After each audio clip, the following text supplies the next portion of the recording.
with that wife. I'm gonna need my bottom to pay for something. Give a damn about what you talk about.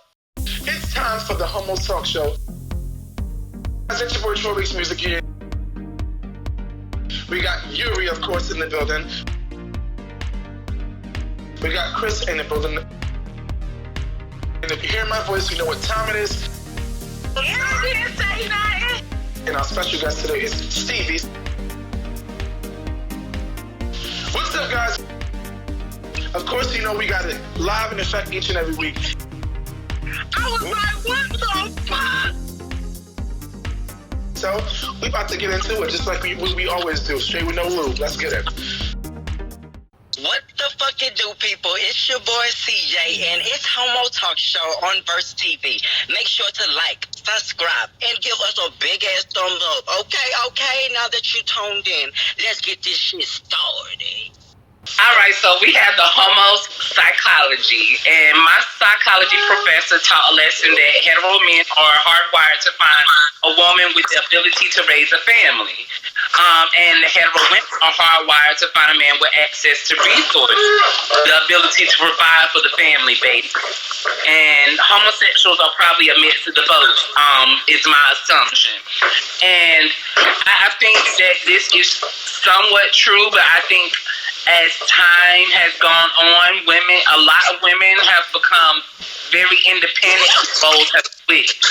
A lot of the women today are go-getters and are, head of household, even though the men, when they file their tax, they still trying to say they head of household, even though that woman is taking care of the house. I think that in this day and age, women are bigger entrepreneurs than men at this moment. And especially in the black community, and that's facts. If you go look at the statistics, black women are the biggest entrepreneurs of this millennium. So I think at the end of the day, I'm gonna come back, and I just want to hear what y'all got to say. So Stevie, what do you think? Oh, got my charger. I was missing a whole bunch of that. Sweet baby Jesus. Okay, I'm swing this on over to Chris. What you think, Chris?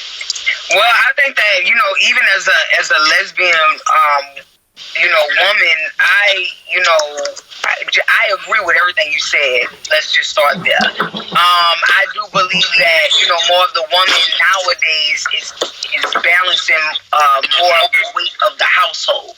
As a lesbian woman, naturally, I fall more in the aggressive role of the household, but I look to have a wife that can juggle not just running the household, but also being that boss and being able to actually have her own thing going, her own grind. So and for the household to be ran. You understand what I'm saying? As well, I look for both. But, just like you said, a lot of times, now, it used to be back in the days where a man went out and worked and a woman stayed home and took care of the family and the house.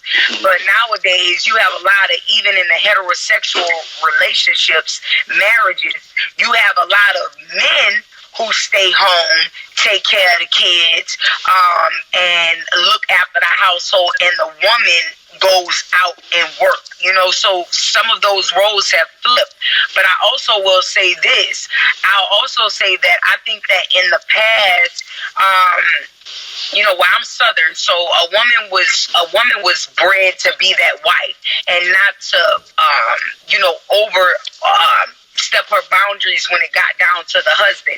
Even though naturally she was always the backbone and the brains of the family, it was the man that she stood behind in the shadows of. You understand what I'm saying? So at the end of the day, I feel like women been running it. You understand what I'm saying? I think that is just more in the light at this point in life, in these relationships, because people are more comfortable in their skin. People are more comfortable in this way of living. People are getting far away from the traditions, of the marriages and, of what the rules should be in marriage, as far as a man working and a woman, staying at home, taking care of the kids and cleaning the household. You know what I'm saying? So I just, at the end of the day, personally, I look for balance. Personally, I look for balance in my woman, my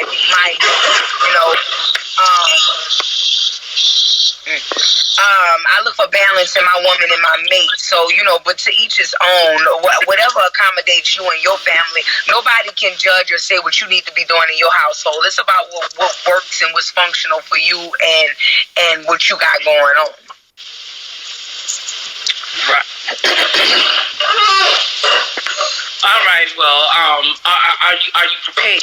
Yeah. No, I feel that a little bit. I think that women in the workplace, women always been put down, and I know a lot of women. My mom she was a single woman, even though she's not lesbian or nothing like that. She was a working woman. You know what I'm saying? But she always made less than everybody else. She wasn't making as much as the male teacher with the same role she had. You know what I'm saying? And so I think I think that more women need to be in more positions of power, making the same amount of money. And nobody, again, we are getting away from those traditions. And it's 2019 at the end of the day. You know what I'm saying? And we passed that. We need to be having equal wages, equal pay, and we need to be up there. Okay. But do you think ideally women tend to gravitate towards men who are, providers, or do you what do you? Yeah, I mean that's something mental that even though you might make a certain amount, that you gravitate towards men who have. I think that somebody, a woman, definitely wouldn't want to be with somebody who's not on her level. Somebody, they want to be with somebody who can at least, do what she can do. We nobody wants to be taken care of, or especially now, women nowadays, they don't want to be sitting at home baking cookies all day. You know what I'm saying? They want somebody that could match their speed. You know what I'm saying? So yeah, I think that they do gravitate a little bit. And I don't think that's nothing wrong with that. You know what I'm saying? Because in 2019, if you ain't hustling, what you doing? So that's it. Facts. Okay. Well, how do you feel, Troy? I feel like, in 2019, you got to get with the times. You had scripture out there before you started your statement. Now, I'm about to, here we go. Turn in your Bible. It's the hat. You look like a I receive it. I think nowadays in 2019, the issue is that with sexuality, with sex, y'all come on, you start doing my phone, send on the messages.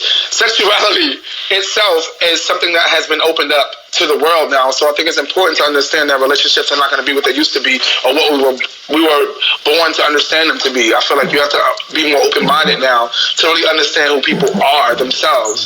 And I feel like, especially learning that being pansexual, I really understood that, especially being a parent. I wouldn't mind staying home and taking care of my daughter while her mom was working, but it just didn't work out that way. The relationship didn't work out. So, it is what it is. So for me, but being now, I can understand that. Back in the day, you would never do that. But now I understand that, especially being a millennial parent. So I feel like it's more about building the foundation that's needed to make a relationship work. The reason why relationships don't work is because people tend to, have a list of things they need in a relationship that they feel like they need, that they don't really need. It's just their wants. And so they end up, okay, I see that. So they end up only being with somebody based on what they feel in that moment they get, and they end up running to the next person, to the next person, to the next person, versus really trying to take the time to understand the person that they have in front of them and really get to know them and open up. So I think that's the problem. People aren't open-minded enough because of all the shit they've been through. They don't want to really take the time to open up to other people. And every situation is different. You cannot be following, traditional living and standards when that's not your situation. You know what I'm saying? So just like you said, it needs to be, where it's whatever accommodates you in your household and your mate. You know what I mean? Yeah, facts. That's how I feel. I'm glad that we could see the hetero side of it. But when it comes to gay couples, how do you think that applies? Do you think that, you know, are like with a lot of the gay people, as soon as they hear somebody's a top, bottom, or verse, they dismiss them. Do you think, is it because of they associate bottom with, you know, with... I know a lot of tops that say that they don't want their bottom pair for nothing. You know what I'm saying? And I mean, if that's what you want to do, that's what you want to do. But you know, I guess it just depends on the couple. You know, whatever works best for them. You know, the world can't determine how you love, how you want to be. You know what I'm saying? So whatever works for you, how way you gonna love, however way your relationship gonna go through. You know, do it that way. I'm gonna need my bottom to pay for something. Give a damn about what you talking about. Yeah, man, like you need to be able to pay for something. My bottom need to be able to be have the capability. And I'm not saying that, you know, I don't agree with it, but you know, it's just how they like it. You know what I'm saying? I don't want a broke bottom. Fuck that, keep that broke bottom. You heard me? Yo, Wilder. No, I feel like the issue is the whole top bottom verse thing. I feel like that's the automatic that you that person can be the person for you, can be your soulmate, can be the one that can change your life, but you won't see it because you're so focused on what their sexual preference is. That's like, if that's somebody's first thing they talk about is what you are, to me sometimes it's an automatic turn off, because I don't need to be with you for sex, because you know, for these dating apps you can get anything you want at any given time if you know what you're doing. So I don't need to, you know, if I'm trying to get to know you, I'm trying to get to know you. So the first thing you start talking about sex, I realize you ain't got around, your foundation for your house is not going to be that strong, because you know, once the sex is not the way you want it, then your house going to go from being wood to being clay, and it's going to start unfolding. So you can stay your ass over there. Yeah. Period. Because nobody don't want no broke bottom or broke top. No, nowhere broke in there. Nowhere broke. No broke nowhere. You heard me? Like, cause you know, at the end of the day, like I said, it's about balance. I mean, I don't know. You don't have to take care of me, and I'm not looking for you to take care of me, because I definitely want to take care of you. But you definitely need to be in a position to be able to. Well, I think the issue is like outside people, like people outside the relationship, like I don't specify myself for anything in a relationship. Neither does my partner. We just say that. But like outside people, they be like, oh, so you're the bottom. So if you're the bottom, that means he's in charge, or he take care of everything, or, you know, even if it's two men, as soon as you say you're the bottom, oh, so you're the woman in the relationship, or, you know, like you're the submissive one, like try to make it you're not as much of as a man or whatever. And I think that's the problem. And so like when people hear that top bottom, they automatically like, oh, if he's a bottom, he must be feminine. And so like now they're like, oh, masculine bottom. And it's like, it's not necessary. Too many labels. There's too many labels. But I will say this: you would definitely be my bottom bitch. There you go. You heard, man? You would definitely be my bottom bitch. You heard? Well, I'm talking about it. Be happy. You heard me? But the way you was talking about that tongue earlier, it made it seem like you're gonna be the bottom bitch. Man, listen, that tongue can work from the top too. You heard me? Hey, that tongue, motherfucker. That might go. Listen. Look at my chain, look at my wrist, look at my shoes. Think you can afford this shit? Look at my smile, look at my swag, look at the bag. I'm something you wish you had, bitch. 'Cause I'm that. Get out of my DM if it's concerning BS.